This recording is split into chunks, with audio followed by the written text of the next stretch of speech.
I guess the most magical experience in my career was working on The Wiz on Broadway. I was so excited. I got my first bug, ShowBiz bug, from when The Wiz opened in 1975. I was still a school teacher. I used to go down to the theater and hang around backstage. This is before I even became a stage manager. My first Broadway show was Bubbling Brown Sugar, and who would know that between 1975 and 1978, I wound up doing the last year of the Broadway show, The Wiz, the original.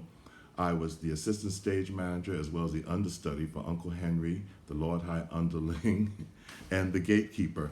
And I went on for a week. Believe it or not, I wasn't even an actor.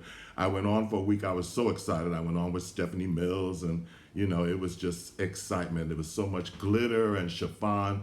But as a stage manager, I remember two things in particular. One was the trap door. One day we were performing in the second act, and the wicked witch Eveline gets killed when they throw water on her, and there's a trap door in the middle of the floor, and the trap door went down and it did not come back up. And there was a big hole therefore in the middle of the stage, and after the witch dies, then they have a big production number, everybody rejoice. So I had to almost go on the stage, pulling the black drape out, screaming to everybody, look down, look down, look down. We were so terrified. We didn't know what was going to happen.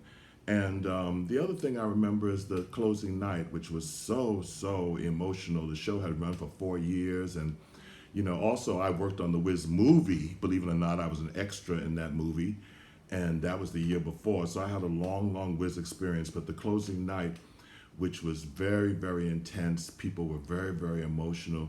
And I remember the audience demanding that Stephanie Mills do Be a Lion a second time. They wouldn't even let the show continue. And we went back and we made, the orchestra went back and they did the number a second time. But The Wiz was a magical experience. I never thought that I would ever do the show after in the beginning dreaming of doing it.